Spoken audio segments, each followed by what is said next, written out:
బులెటిన్లో ముందుగా హెడ్లైన్స్. మెదక్లో మీడియాతో మాట్లాడిన మాజీ మంత్రి హరీష్ రావు.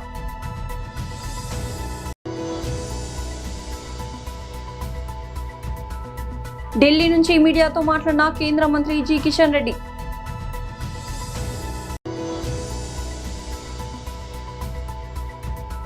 తాడేపల్లిలోని పార్టీ కేంద్ర కార్యాలయంలో నేతలతో వైఎస్ జగన్ సమావేశం. డీఎంకే ఒక దుష్టశక్తి, ఈ రోడ్డు భారీ బహిరంగ సభలో విజయ్ తీవ్ర వ్యాఖ్యలు. మెదక్లో మీడియాతో మాట్లాడిన మాజీ మంత్రి హరీష్ రావు.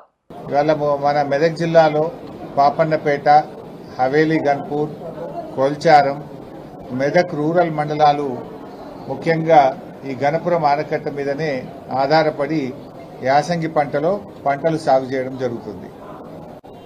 అయితే సింగూరు ప్రాజెక్టు మరమ్మతు చేయాలనేటువంటి పేరిట ఇవాళ సింగూరు ప్రాజెక్టు మొత్తం కూడా ప్రభుత్వం ఖాళీ చేసింది.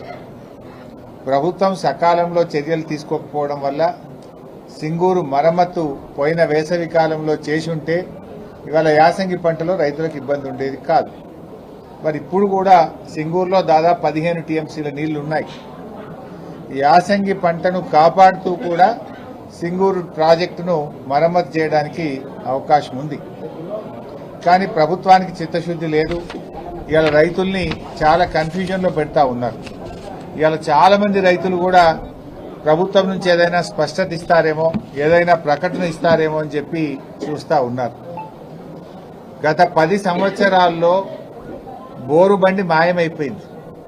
నిజానికి సింగూరు ప్రాజెక్ట్ అనేది మెదక్ నిజామాబాద్ ప్రజల హక్కు అని ఎన్నో ఏళ్ల పోరాటం జరిగింది. గౌరవనీయులు కేసీఆర్ గారు ముఖ్యమంత్రిగా ఉన్నప్పుడు సింగూరు వాటర్ను మెదక్ జిల్లాకు, నిజామాబాద్ జిల్లా సాగునీటి కోసం మొదటి ప్రాధాన్యత ఇచ్చింది బీఆర్ఎస్ ప్రభుత్వం. హైదరాబాద్కు అటు కృష్ణా గోదావరి నీళ్లు తెస్తూ సింగూరు నీళ్ల ద్వారా మరి 2 పంటలకు కూడా మెదక్ నిజామాబాద్ జిల్లా ప్రజలకు సాగునీరు అందించింది బీఆర్ఎస్ ప్రభుత్వం. అవసరమైతే కాళేశ్వరం నీళ్లను కూడా మళ్లించి 2 పంటలకు కూడా నీళ్లు అందించింది బీఆర్ఎస్ ప్రభుత్వం. అసలు నేను ఆ రోజు నీటిపారుదల శాఖ మంత్రిగా ఉన్నప్పుడు జీవో ఇచ్చి, యాసంగి పంటకు జీవో ఇచ్చి 3 విడతల్లో ఎన్నెన్ని నీళ్లు ఇస్తామో కూడా పంట సాగు కంటే ముందే జీవో ఇచ్చినాం. హైదరాబాద్కు రావాల్సిన అవసరం లేకుండా, రైతులు ఎదురు చూడకుండా 10 ఏళ్లు 2 పంటలకు నీళ్లు ఇచ్చింది బీఆర్ఎస్ ప్రభుత్వం. కానీ అలా కాంగ్రెస్ వచ్చింది, మళ్ళీ కష్టాలు మొదలైంది. నేను ఇప్పుడు రాంగా చూసుకుంటూ వచ్చిన కొల్చారంలో, ముంబాజ్పల్లిలో అన్ని బోరుబండ్లు కనబడుతున్నాయి. గతంలో అసలు బోరుబండి అనేది కేసీఆర్ గారి హయాంలో మాయమైంది. యాసంగికి నీళ్లు వస్తాయా రావా అని మా పాపన్నపేట రైతులు, మా హవేలీ గన్పూర్ రైతులు, మా కొల్చారం రైతులు బోర్లు వేసుకుంటా ఉన్నారు. అంటే మళ్ళీ అప్పుల పాలవుతున్నారు రైతుల పరిస్థితి. అంటే మార్పు తెస్తాం అంటే మళ్ళీ ఏం మార్పు తెచ్చిండ్రు? పాత రోజులు తెచ్చిండ్రు. మళ్ళా బోర్ల చుట్టూ రైతులు మళ్ళీ అప్పుల పాలయ్యేటువంటి పరిస్థితి తెస్తా ఉన్నారు. ఢిల్లీ నుంచి మీడియాతో మాట్లాడిన కేంద్ర మంత్రి జి కిషన్ రెడ్డి. వారు బీసీ యొక్క సంక్షేమం కోసం అనేక సంవత్సరాలుగా ఉద్యమాలు చేస్తున్నటువంటి వ్యక్తి. నిన్ననే వారు అనేక పుస్తకాలు రాస్తారు. జిఎస్టీ మీద తెలుగు, హిందీ, ఇంగ్లీష్ కలుపుతూ ఒక పుస్తకం రాస్తే ఆర్థిక శాఖ మంత్రి నిర్మలా సీతారామన్ గారు ఆ పుస్తకాన్ని పార్లమెంట్లో ఆవిష్కరించడం. మిత్రులు అందరికీ నమస్కారం.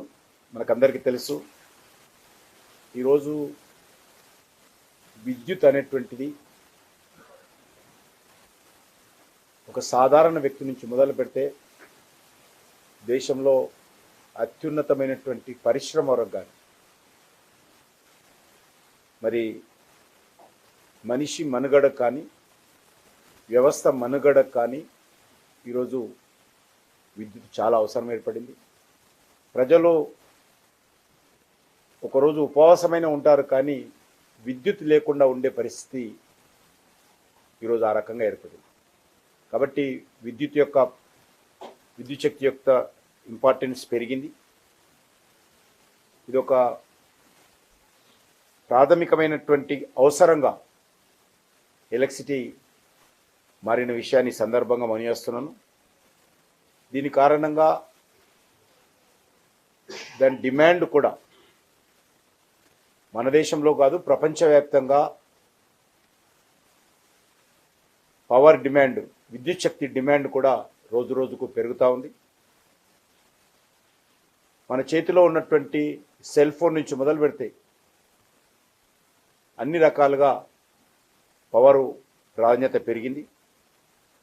అందుకే ఈ యొక్క పవర్ జనరేషన్ కానీ పవర్ డిస్ట్రిబ్యూషన్ కానీ మరి సమర్థవంతంగా నిర్వహించాల్సినటువంటి బాధ్యత ఈరోజు ప్రభుత్వాల మీద ఉన్నది. గత 11 సంవత్సరాలుగా నరేంద్ర మోడీ గారి ప్రభుత్వము దీనిపైన దృష్టిని పెట్టి విద్యుత్ ఉత్పత్తి పైన, విద్యుత్ సరఫరా పైన కేంద్ర ప్రభుత్వము తన బాధ్యతను సమర్థవంతంగా నిర్వహిస్తూ ఉంది. ఈరోజు దేశంలో విద్యుత్ ఉత్పత్తిలో 74% బొగ్గు ద్వారా, థర్మల్ విద్యుత్ ద్వారా ఈరోజు విద్యుత్ ఉత్పత్తి చేస్తూ ఉన్నాం.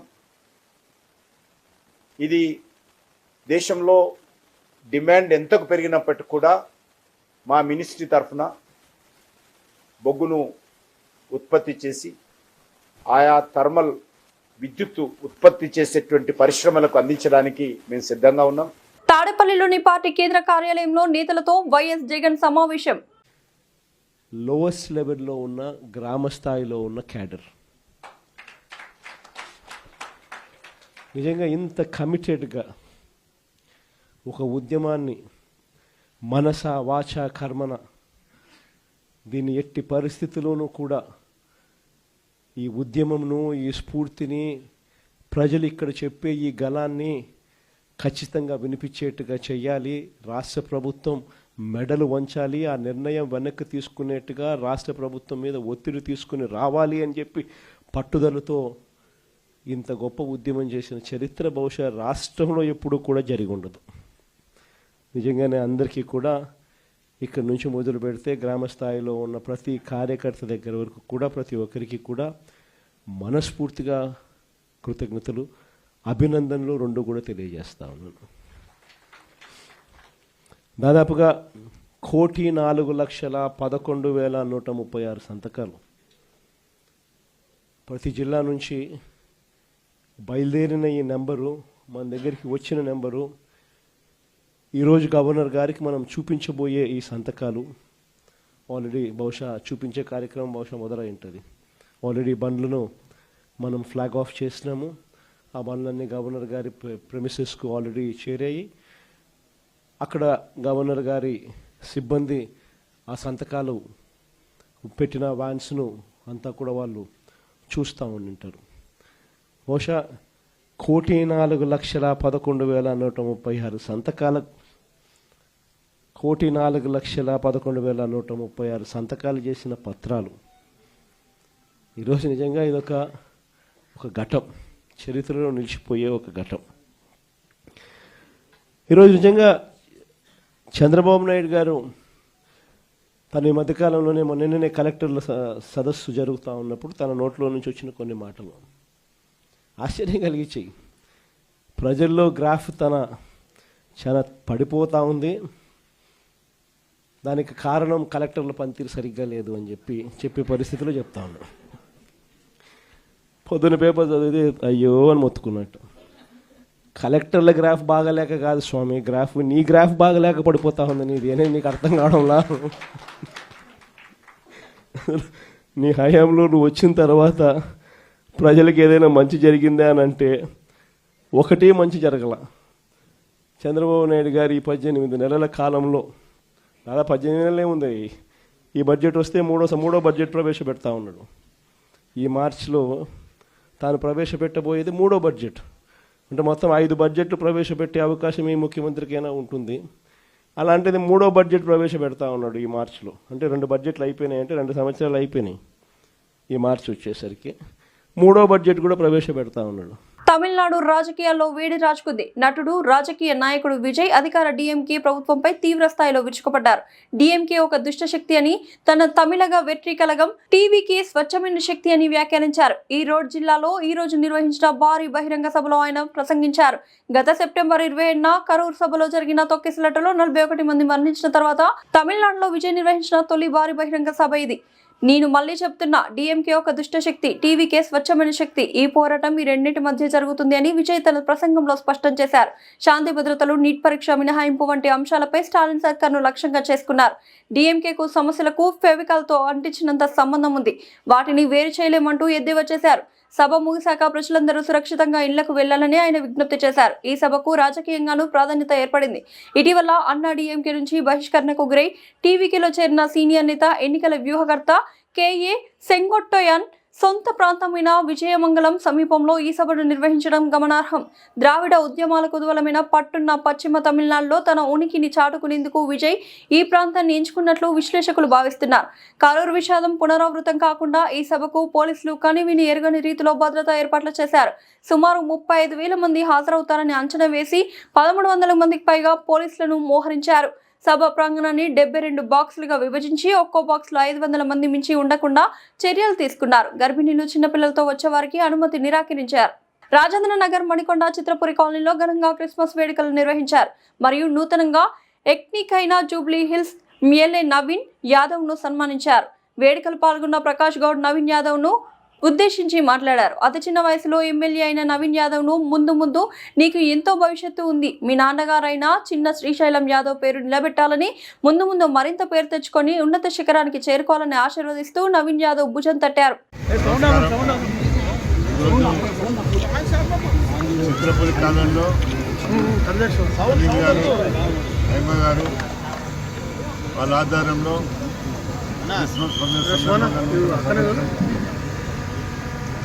నవీన్ యాదవ్ను సన్మానించాలని ఒక కోరిక అనిల్ గారికి. మాకు కూడా మన కాన్ఫరెన్స్ చేయాలని మొన్ననే మాట్లాడుకొని ఈ కార్యక్రమం పెట్టుకుంటాం. చాలా సంతోషం. ముందుగా మా శివసేనని అభినందించాను. ఎందుకంటే కష్టపడి ఆయన ఏ విధంగా ఈ స్థాయికి తీసుకొచ్చి పిల్లలకు కూడా ఈ స్థాయికి తీసుకొచ్చిండో మా నవీన్ యాదవ్ కూడా అడుగుబాటులు నడిచి నేను ఏ విధంగా అయితే రాజకీయాలు ఉండాలి, ఏ విధంగా ఎదగాలని చెప్పి జూబ్లీస్లో కష్టపడి యువకుడు ఎంతో లక్ష్యంతో పార్టీ పేరు నిలబెట్టాలి, నేను మా నాన్న పేరు నిలబెట్టాలి అని చెప్పి ఒక ఆశతో ఎమ్మెల్యే అయినాడు. ఎందుకంటే ఒక ఎమ్మెల్యే అనేది పిల్లలాట కాదు, మనందరూ కూడా తెలుసు. చాలామంది ఎంతో కష్టపడతారు, కోట్ల రూపాయలు ఉంటారు. అది శాశ్వతం కాదు, మన మంచితనం. నవీన్ యాదవ్ ఇలా శ్రీశైలం అడుగుబాటులు నడుస్తూ ఆయన ఏదైతే అనుమానాస్పదంగా వేములలో యువతి మృతి. సంఘటనా స్థలాన్ని పరిశీలించిన మహబూబ్ నగర్ డీఎస్పీ వెంకటేశ్వర్లు. మహబూబ్ నగర్ జిల్లా మూసాపేట మండలం వేముల గ్రామంలో బుధవారం రాత్రి రైతు వేదిక వద్ద గ్రామానికి చెందిన ప్రవళిక అనే యువతి తీవ్ర రక్తస్రావంతో మృతి చెంది ఉంది. ఈ సంవత్సరం తెలుసుకున్న మహబూబ్ నగర్ డీఎస్పీ వెంకటేశ్వర్లు సిఐ రామకృష్ణ సంఘటన స్థలాన్ని చేరుకుని అన్ని కోణాల్లో విచారించారు. యువతితో ఇదే గ్రామానికి చెందిన విష్ణు అనే యువకుడు గత కొంతకాలంగా ప్రేమ వ్యవహారాలు కొనసాగిస్తున్నాడు. ఈ క్రమంలోనే బుధవారం రాత్రి కూడా అక్కడ ఇద్దరు కలుసుకున్నారని తెలిసింది. ఎస్ఐ గారికి, లోకల్ ఎస్ఐ గారికి, సిఐ గారికి ఒక ఇన్ఫర్మేషన్ వచ్చింది. వేముల విలేజ్ నుంచి ఒక అమ్మాయి ప్రవళిక అని ఒక అమ్మాయి చనిపోయింది, హెవీ బ్లీడింగ్ అయిందని చనిపోయిందని దరఖాస్తు ఇస్తే మేము ఇక్కడికి రావడం జరిగింది. అంటే ప్రాథమిక సమాచారం ఏంటంటే విష్ణు అని ఈ అమ్మాయి ఇద్దరు లవ్ చేసుకుంటారని తెలిసింది. రాత్రి వీళ్ళిద్దరు రైతు వేదిక దగ్గర పోయి మరి సెక్షువల్ పార్టిసిపేట్ చేసినప్పుడు హెవీ బ్లీడింగ్ అయినట్టుంది. బ్లీడింగ్ అయితే మనం తీసుకుపోయి ఆర్ఎంపీ డాక్టర్ దగ్గర తీసుకుపోయారు. అక్కడ వాళ్ళ మదర్ని కూడా పిలిపించడం జరిగిందంట వాళ్ళు రాత్రి. ఆ తర్వాత అక్కడి నుంచి మూసాపేట మన జానంపేట తీసుకుపోయే వరకు అక్కడ గవర్నమెంట్ హాస్పిటల్లో పల్స్ రేట్ చూసి చనిపోయిందని చెప్పడం జరిగింది. ఈ విషయంలో ఇంకా ఇప్పుడు దరఖాస్తు ఇస్తున్నారు. ఇప్పుడు వాళ్ళు మాకు దరఖాస్తు తీసుకున్న తర్వాత కేసు నమోదు చేసి దర్యాప్తు చేసి ఆ అక్యూజ్ని వాళ్ళు ఏం చెప్తే అట్లా అక్యూజ్ని పట్టుకొస్తాం, ఇమీడియట్ పట్టుకొని రావడం జరుగుతుంది. పట్టుకొచ్చి అరెస్ట్ చేస్తాం, 24 అవర్స్లో వాడిని అరెస్ట్ చేస్తామని తెలియజేస్తున్నాం. మీ అదుపులో ఉన్నాడా సార్? అదుపులు లేడు, ఇప్పుడు ఇంకా రాలేదు, వెతుకుతున్నాం. ఒక టీం పంపించినాము, మా వాళ్ళు పట్టుకొస్తాం ఎట్లయినా. కోరుకుంటున్నాం. ఏం జరిగింది? రేపు ఆయన మాట అవును, అని మీకు ఏమని సమాచారం వస్తే మీరు ఇట్లా వచ్చింది? ఇట్లా అదే కింద పడ్డది అని చెప్పారు ఫస్ట్ క్యాజువల్గా. కింద పడ్డదని చెప్తే మళ్ళీ నేను 108కి ఫోన్ చేస్తాను అంటే లేలే అని మళ్ళీ ఒక పాప వచ్చి ఇట్లా ఇట్లా జరిగింది మామ అని చెప్పింది. రేపు ఆయన మాట జరిగిందని చెప్పింది. మీరు ఏం కోరుకుంటున్నారు? నాకు న్యాయం కావాలి సార్. ఎట్లా? అబ్బాయికి శిక్ష పడాలి. వాళ్ళ నాయన నాకు న్యాయం కావాలని కోరుకుంటున్నాను. ఎన్ని గంటల వరకు ఉంది మీ దగ్గర? మాకు 8 గంటలకు ఈడికి వెళ్ళిపోయింది సార్. నేను ఇక్కడ కూర్చున్నా, ఈడికి వెళ్ళిపోయింది. పోయిన 15 నిమిషాలకు ఇట్లా కింద పడ్డది, రామ్ డాక్టర్ దగ్గర ఉన్నా అని ఉండదు అని చెప్పిండ్రు. చెప్పి వాళ్ళ ఈడ చెప్పే వాళ్ళకు తల్లి మేము పెట్టాలకల్లా మళ్ళీ ఆటోలో హాస్పిటల్కి తీసుకుపోయినారు. ఆడికి తీసుకుపోయినాక అంబులెన్స్ వస్తే జానపేటకు తీసుకుపోయినాక మళ్ళీ 5 నిమిషాలకు తల్లి పోయింది. నాకు ఈయన ఉన్నా మళ్ళీ ఇన్ఫర్మేషన్ ఏమొచ్చి చనిపోయిందని తెలిసింది. మాకు ఫోను మా చెల్లెలు వీడియో చేసింది. ఎవరిని పేరేమో సార్, విష్ణుగాడు సార్. ఇంతకుముందు ఇట్లా ఏం లేకుండే సార్. అమ్మాయి కూడా కావాల్సి సిన్సియరే, ఎక్కడ ఇది లేకుండే. అది ఖచ్చితంగా ఏమో చేసిండ్రు. రేపు ఇట్లా అయితే లేదు సార్, అట్లా లేకుండే. నేను పెళ్లి చేస్తా అంటే కూడా అమ్మాయి పెళ్లి చేస్తా అంటే కూడా ఆగండి అయినా 2 ఏళ్ళ వరకు మీరు ఇప్పుడు బాధలు ఉండరు. మొన్న నాకు బ్రెడ్ ఎక్కింది, ఆమెకు ఆపరేషన్ అయింది, ఇక ఆగండి సార్ ఇప్పుడే వద్దు అని ఆగండి అయినా అని అన్నది సార్. అంటే ఆగినాము. అట్లా ఏమి లేకుండా సార్. పాప ఎంతవరకు చదువు? 12 చదివింది సార్. ఏం చేస్తారు?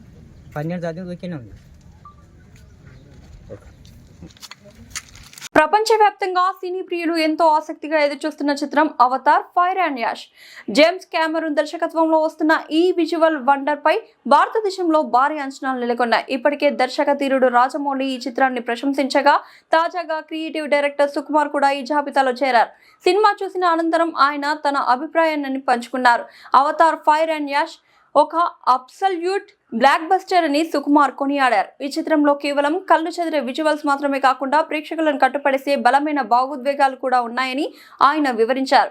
ఒక భారీ కథను అద్భుతంగా చెప్పడంతో జేమ్స్ కెమెరూన్ మరోసారి తన ప్రత్యేకతను చాటుకున్నారని ప్రశంసించారు.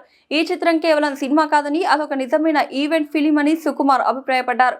కుటుంబంతో కలిసి థియేటర్లో చూసినప్పుడు దీని పూర్తి అనుభూతిని పొందగలమని ఆయన సూచించారు. అవతార్ ఫ్రాంచైజీపై భారతీయ ప్రేక్షకులు చూపిస్తున్న ఆదరణ అసాధారణమని, ఈ చిత్రం ఒక తరం గుర్తుంచుకుపోయే గొప్ప అనుభవంగా నిలిచిపోతుందని అన్నారు. 28th సెంచరీ స్టూడియోస్ సమర్పిస్తున్న ఈ చిత్రం డిసెంబర్ 19న ఇంగ్లీష్, హిందీ, తెలుగు, తమిళం, కన్నడ, మలయాళ భాషల్లో గ్రాండ్ గా విడుదల కానుంది. బులెటిన్ ముగించే ముందు హెడ్లైన్స్ మరొకసారి.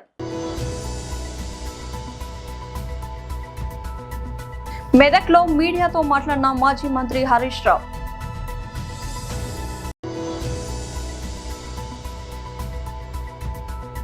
ఢిల్లీ నుంచి మీడియాతో మాట్లాడిన కేంద్ర మంత్రి జి కిషన్ రెడ్డి.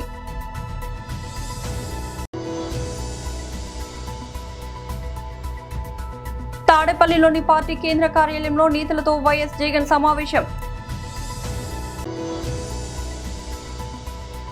డీఎంకే ఒక దుష్టశక్తి, ఈ రోడ్డు భారీ బహిరంగ సభలో విజయ్ తీవ్ర వ్యాఖ్యలు. ఇది వాల్టి బులెటిన్ అప్డేట్. మరొక బులెటిన్ లో మళ్ళీ కలుద్దాం. అంతవరకు సెలవు.